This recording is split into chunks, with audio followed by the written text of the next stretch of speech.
So hi, everyone. Thank you for coming today. My name is Sarah Shepard. I'm the Employer Relationship Manager at Mercy. And today we have Emmanuel from Fostering Change for Children here to talk about entry-level child welfare positions. So Emmanuel, thank you for coming and take it away. Thank you, Sarah, for having me.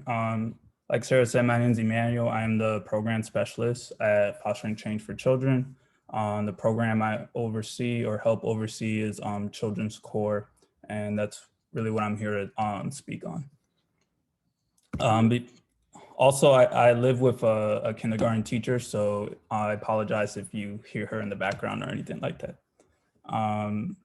So to get started, I just wanted to go over some trivia questions here. And if you guys could just raise your hand and we'll unmute you just to answer these questions here. So the first one I have is, on any given day, approximately how many children in the United States are in foster care? Can anyone give us a guess?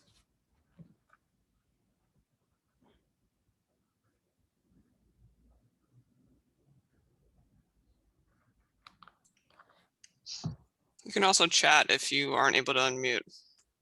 Ami said A, under 200,000.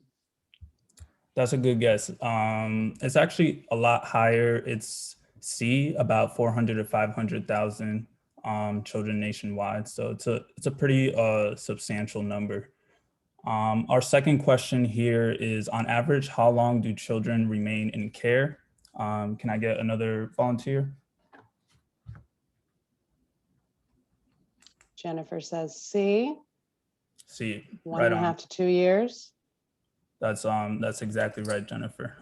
So the goal for us really in child welfare is to try to get children in a permanent home or back with their parents within the year mark.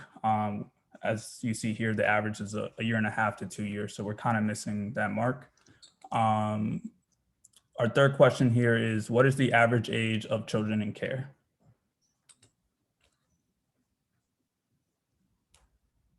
One person said 5. Another person said 5. Yep. Third person 5. Good guesses. It's a little slightly higher at 9 years old.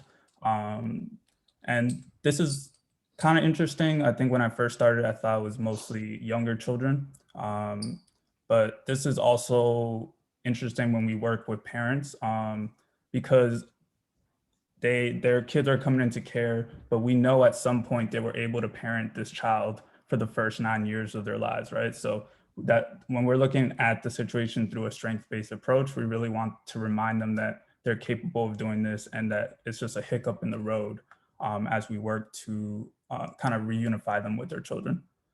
Our last and final question, and really gets at what our program kind of hopes to tackle, is what is the average one-year caseworker retention rate in New York City? And when you say retention rate? Retention rate, I mean, how many, if we were hiring about 100 workers, how many of them will stay for the whole year? Okay, so employee. Okay, great. We had 60% and then 75% and also 90% guesses. Great. Whoever had the 60% guess, that's correct.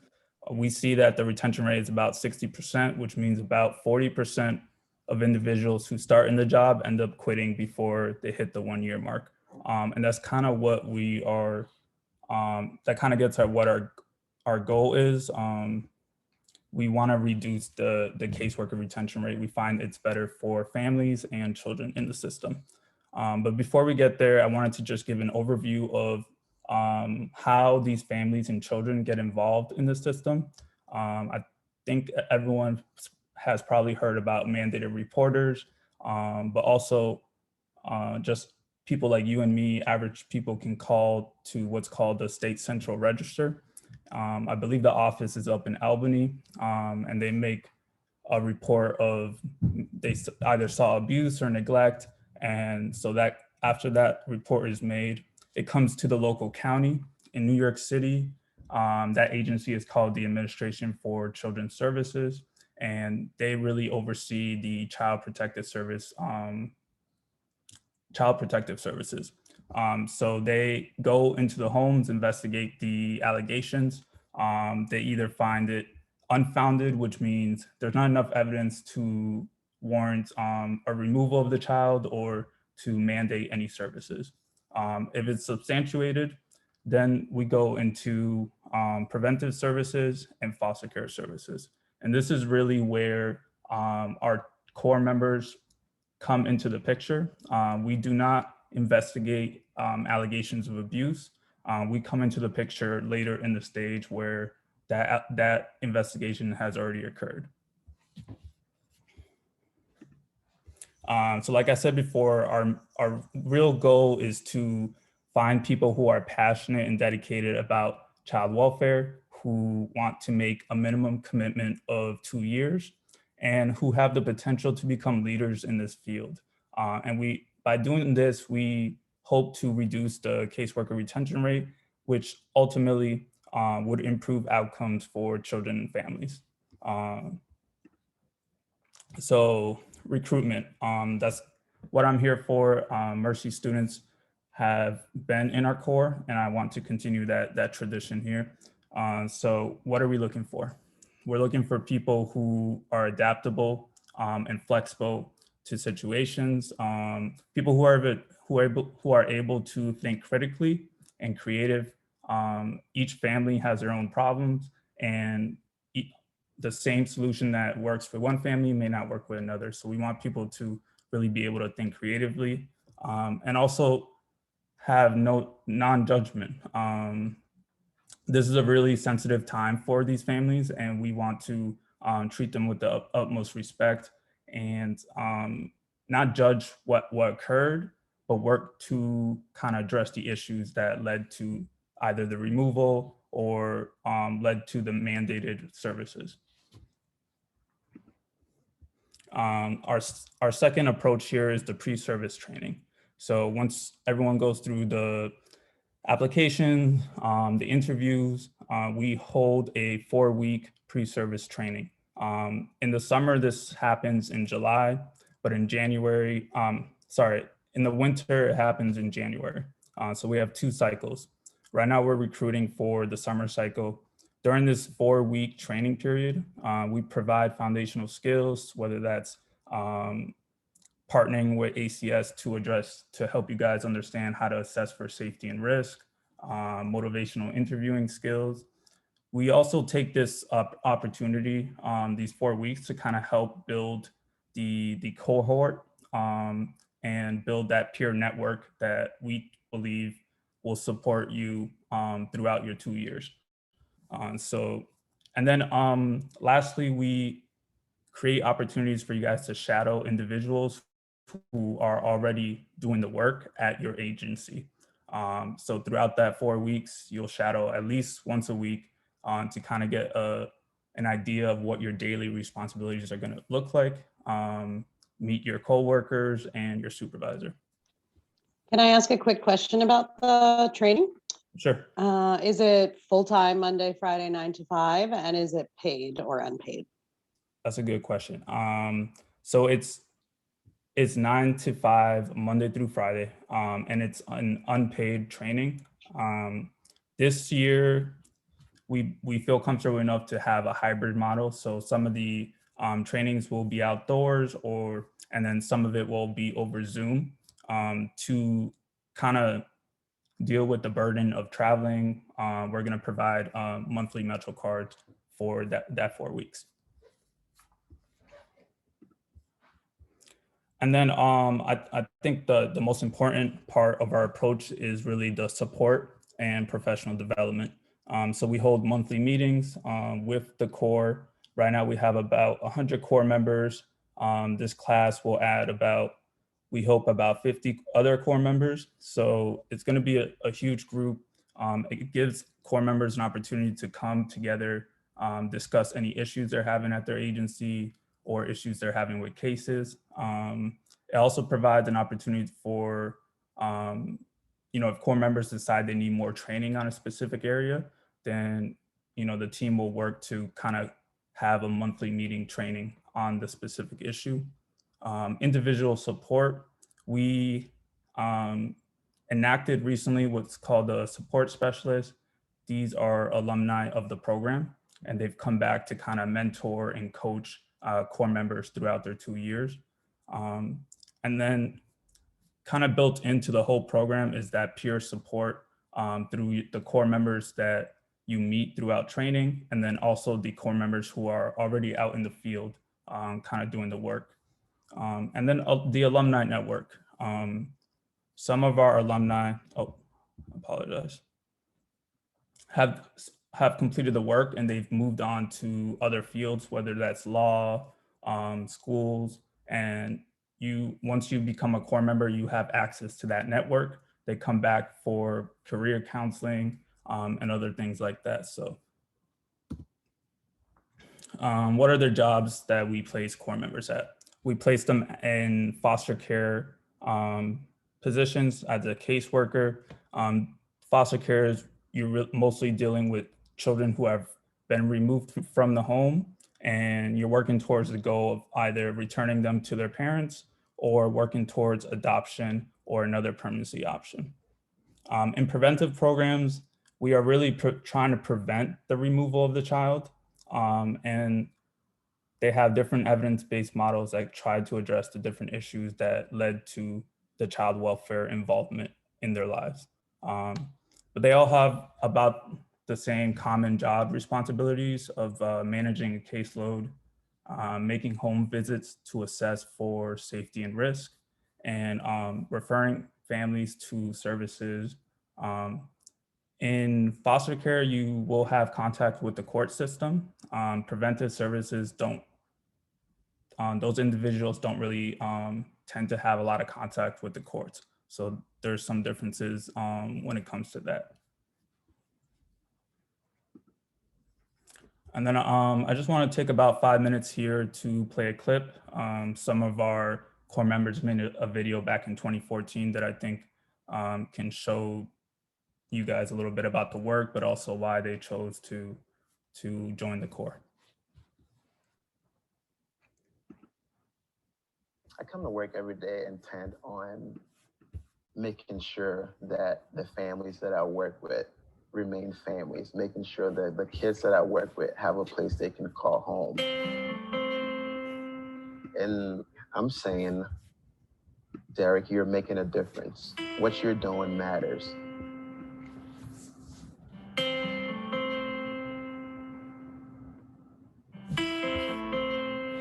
Children's Corps is a group of young people who really want to make a difference in the lives of children and families.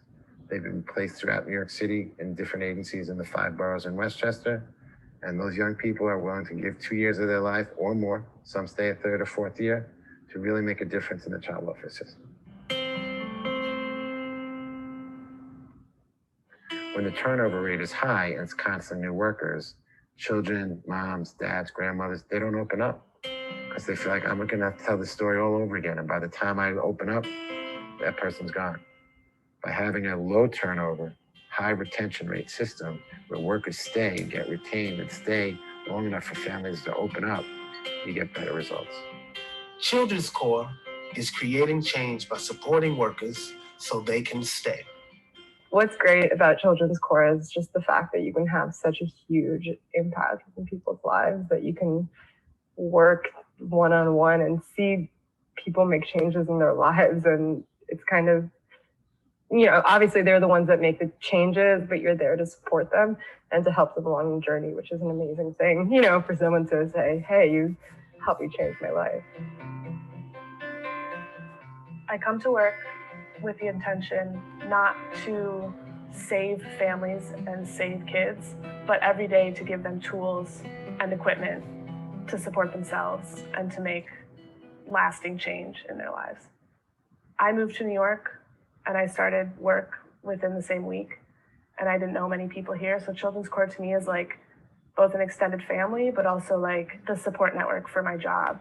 So I feel supported, I feel challenged, I feel like I can take risks and really throw myself into this work, knowing that I do have this family of supporters behind me both my coworkers who are my own age starting the work as well and feeling overwhelmed, and the older staff members who have done this work for a really long time and who are able to offer us their perspective and their guidance. By supporting workers, it helps them to be able to support families. Children's Corps was created so that we could strengthen the workforce in child welfare.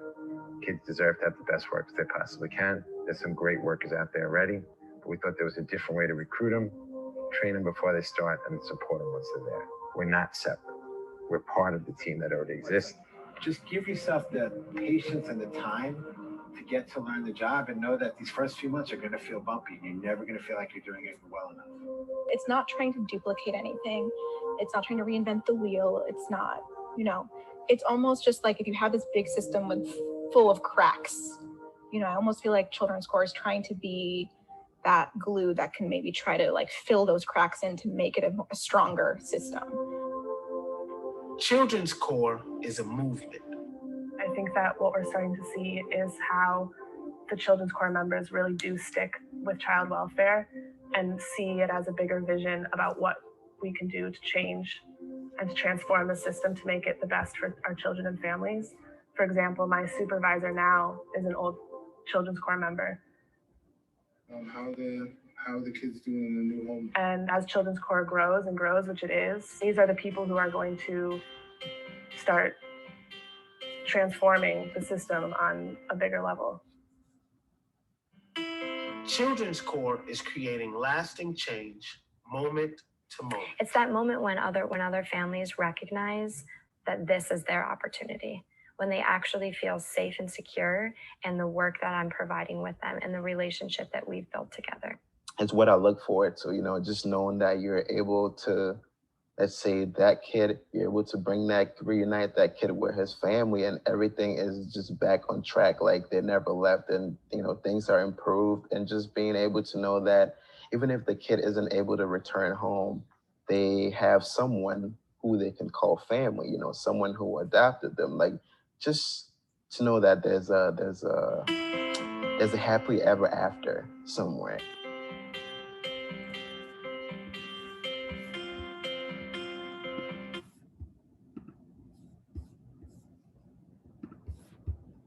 I come to work every day intent.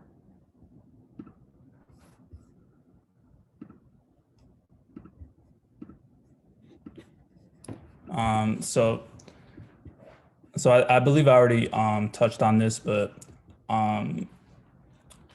most of our core members, about 80% of them stay the 2 years. 80% stay at least the 1 year, and we have a similar retention for the second year. But after they complete that second year, some of our core members stay in the child welfare system in either as a caseworker or in many different other positions. So some of those positions are as a home finding specialist. These are people who are recruiting foster parents for foster children. They certify the homes and make sure that these homes are suitable for children to stay in.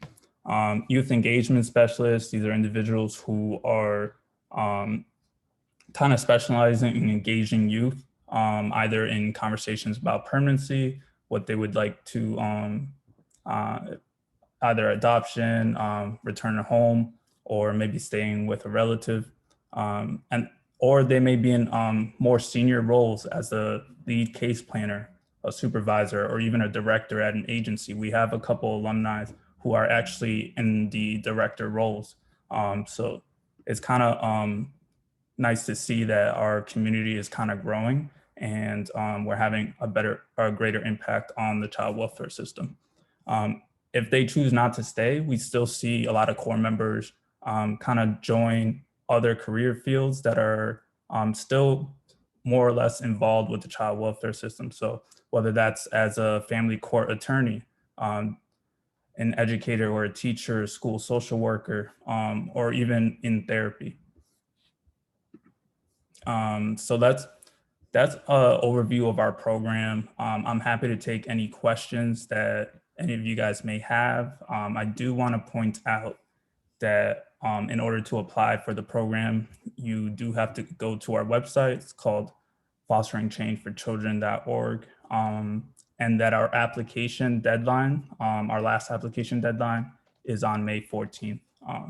So I just wanted to highlight those things. And then the last thing I want to highlight is if you're interested in maybe reading more about the experiences of current core members, feel free to visit our WordPress site. And people blog about their experience. We had a wonderful presentation. Thank you. We had a couple of questions in the chat. So Jennifer wanted to know, are there positions located in the boroughs and Westchester? Yeah, that's a good question. So we have positions in all 5 boroughs. I don't believe that for the current cycle that we have positions in Westchester for undergrads. I believe they're all master's level for that. Okay, thank you. And then just to kind of understand the process, so it's apply online, hopefully get called for an interview, get an offer from your organization. Are they then notified where they're going to be placed for training?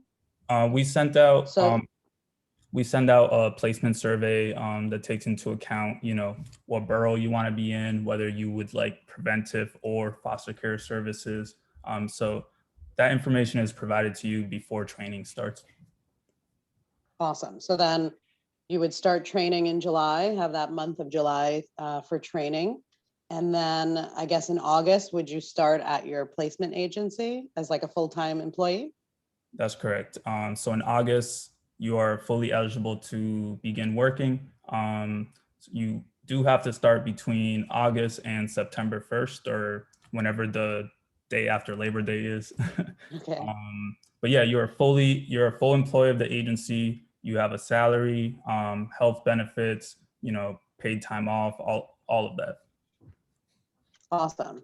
Benefits are very, very important. Anyone else have questions? I didn't see any other questions in my chat. Sam, did any questions come to you? Or if any students want to raise their hand, we can unmute you.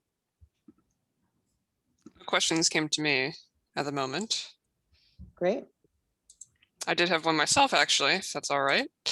I was wondering what experiences you might consider helpful for students to have coming in to apply to this role. If they have any previous jobs, what kind of experiences are helpful to have? I'm glad you asked that question because I think I forgot to mention that no prior experience in child welfare is necessary to apply to the program. I think volunteer experiences or maybe like other child-related experiences could definitely make your application stand out. So great to hear. Thank you. I see a hand raised. Yes, I will unmute. Hello. Great presentation, by the way. I have a quick question. So you mentioned that the training was hybrid, meaning, there would be some remote training sessions and then some outside.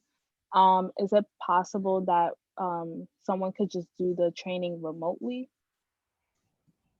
So I think the majority of trainings are going to be over Zoom. The cohort building, like activities and things like that are going to be in person. So we highly encourage core members to show up to those. I know the vaccine has been made available to those 16 years of age and older. So we encourage everyone to get vaccinated, and we'll follow all of the CDC guidelines to try to make those activities as safe as possible. But I also want to note that this job is considered essential. So you will be expected to go to people's homes. So there is that risk of contact, and but all the agencies should be able to provide you with PPE and have a COVID-19 policy in place. One other thing I wanted to ask, do students need to have their bachelor's degree in order to apply, or is this for juniors as well? Yes, everyone should have their bachelor's by the end of June. This is a full-time position. So yeah. Okay, thank you. You can apply before you graduate. So any students who are graduating this May, you don't have to wait until you finish to apply. I would say apply sooner than later. Yes, and I think, Sarah, you said there might have been some sophomores here. Yeah, I think there might have been one registered. I'm not sure who's in the room. Gotcha. So if there's anyone who is a sophomore or a junior, we do have, I just want to plug in another program called the BSW Scholars Program. And you would apply in your junior year, and basically you would have an internship your senior year at the Administration for Children's Services, ACS. And then you would join Children's Corps after you graduate for those 2 years. So I just wanted to plug that program as well. Awesome, thank you. We had one more question in the chat. The student said, I've been a foster mom for temporary placement with consideration for becoming a permanent foster parent. Does that create any conflicts?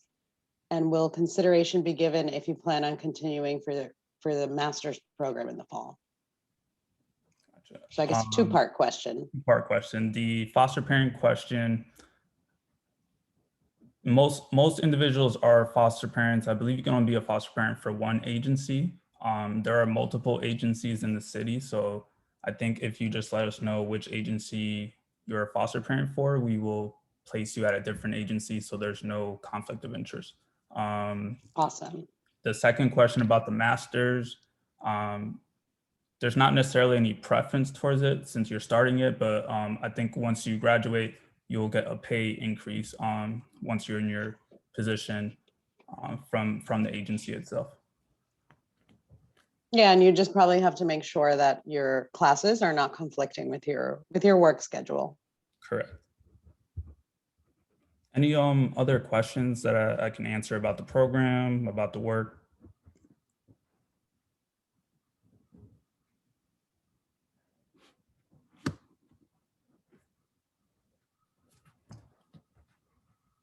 Great. Okay, Ami wants to know, she's traveling this summer, and she wants to know if she can apply next summer if she's graduating this May, or perhaps winter she could apply.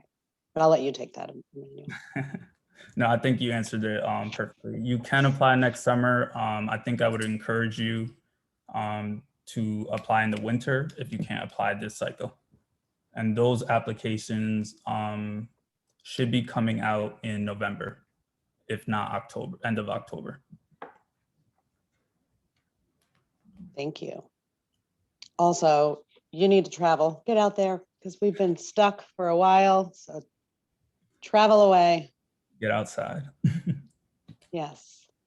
Any other questions, guys? I can stop recording now.